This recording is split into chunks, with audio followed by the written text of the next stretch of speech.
All right, folks, we welcome you back. Hour number 2 of the Monday edition of the Steve Malzberg Show. And joining us now, we welcome him back to the show, is J. Christian Adams, former Department of Justice attorney who blew the whistle on racial bias in the Justice Department. And you could read him at pjmedia.com. And he's got a great book, of course, out, which is Injustice, Exposing the Radical Agenda of the Obama Justice Department.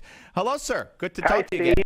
Great to be here. Well, thank you very much. All right, your latest piece, or at least the December 4th piece, talks about the fact that Department of Homeland Security has been at it hiring immigration attorneys. And just as the Justice Department and the Civil Rights Division hired a series of attorneys with nothing but a total ideological bent to the left, here we have seemingly nothing but pro-amnesty attorneys who have been hired by Homeland Security. Well, that's exactly right, Steve. And pay close attention, because you got to give the Obama people credit. They know how to use power, and they have the power to affect the federal bureaucracy long after they're gone. And one of the ways they're doing it is by bringing in a swarm of radical left-wing open borders ideologues to work at the Department of Homeland Security. And you're right, at PJ Media, we actually have their biographies. I got all their photographs.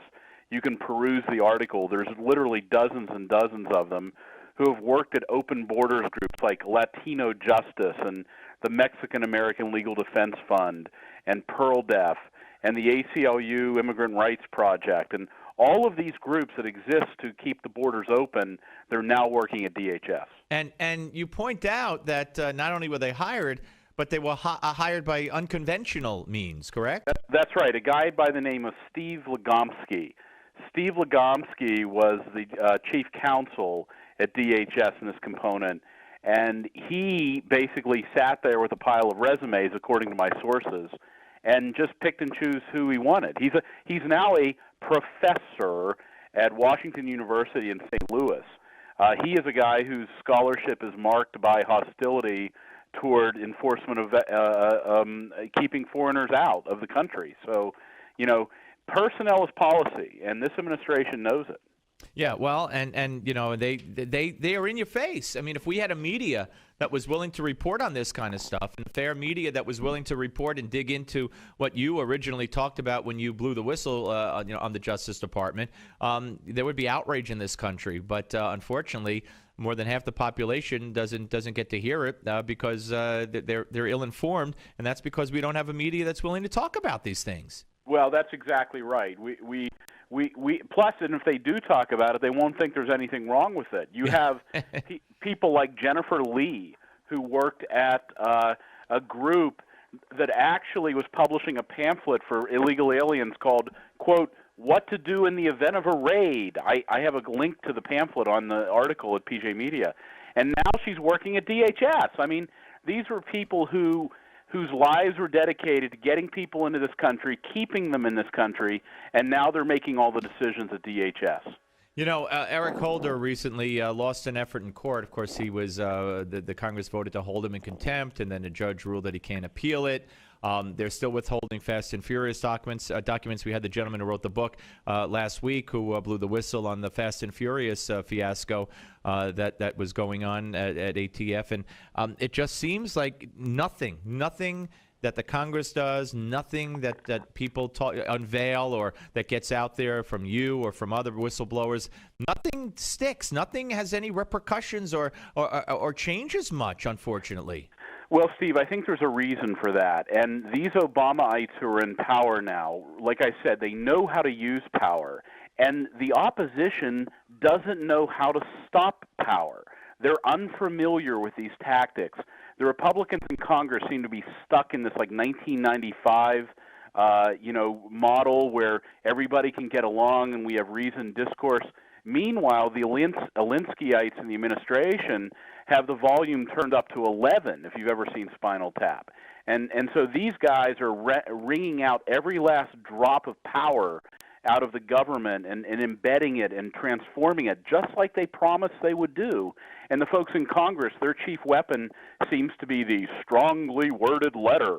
Yeah. And, they don't use the tools the founders gave them, like the power of the purse, like impeachment of lesser officials. You don't just have to impeach Obama or Holder. Go after the lesser officials. That'll put a chill on the bad behavior.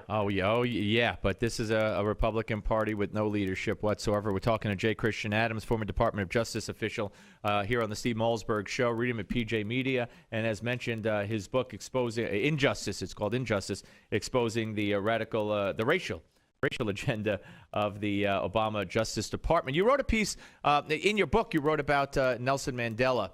And you put part of that in a piece on PJ the other day. I'd like to get your thoughts on his passing. Yeah, and you know what? It's interesting. There were some pretty strongly worded opinions at a lot of places about Mandela, and I had this to say. Look, I did a case in Mississippi, the first Voting Rights Act case, where a black majority was discriminating against a white minority. And part of it was coming out of this vengeance idea. They called it payback time down there. And what I said about Mandela is he had a choice. He could have taken the path of the folks in Zimbabwe and extracted racial vengeance on the whites in South Africa. Or, it wasn't a perfect transition, but he chose the alternative path of reconciliation, of not extracting racial vengeance. And for that, Mandela deserves a great deal of credit. Do you believe that in his own way, Barack Obama, Walter E. Williams, who was with us the other day, made some news on this show by saying that I asked him what Obama could learn from Mandela. He said nothing. He's incapable at this point. He's beyond learning, and he's not his own man, and he answers to George Soros. But let me ask you this: do you believe that Obama, in his own way, is getting retribution on a country that he views in so many respects, whether it's at the Justice Department or through economic policy, has been unfair or worse over these many decades or maybe centuries? Well, that's exactly one of the things that my book is about. I documented how he turned the Justice Department into a mechanism for racial retribution, for redistribution of spoils along racial lines. I mean, that's what I document in the book, and that's what other people like Dinesh D'Souza and The Roots of Obama's Rage and other books have documented, that at his core, this guy is an Alinskyite community organizing guy who's dedicated to transforming America by putting people in their place that he thinks deserves to be in their place. And I think that after 6 years, it's pretty clear that that's what this president is about. One more for you, sir. When you see, and it's been talked about and analyzed, but nothing gets done about it as everything else, when you see the abuse of power, I think Jonathan Turley called it dictatorial, imperial presidency that the president is building to or running at this point, changing the laws, enforcing the laws selectively, deciding what laws not to enforce. When you see all that, if the Republicans were to take the Senate in 2016, and if there were a real outcry in this country and a real message being sent, do you believe that the House should undertake impeachment proceedings, and maybe they would have a Senate that would be able to convict? I think you go after the lesser officials who are in charge of these lawless policies. There's always deputy secretaries, assistant secretaries, assistant attorneys general who are managing this lawlessness, and they are subject to impeachment. If you want to make a difference, go after the lesser officials, because the administration won't spend political capital on them. If you start impeaching Holder and Obama, it's going to be a fight to the death, and you probably won't win that in the eyes of the American people. You have to keep it inside the Beltway. You have to go over after the lesser officials who are engaging in lawless Give me conduct. one. You got a name offhand? Tom Perez, when he was Assistant Attorney General of Justice. Go after Lois Lerner. Go after any political appointee who is subject to impeachment that's engaging in bad behavior. The administration will not defend them. You will win the fight. You will get a scalp. Gotcha. J. Christian Adams, thank you, sir. Look forward to talking to you again. Have a Merry Christmas. Take care. Take care. On the Steve Malzberg Show, ladies and gentlemen, we're coming back. I want to play you some media reaction to the Mandela death. Newsmax TV and radio.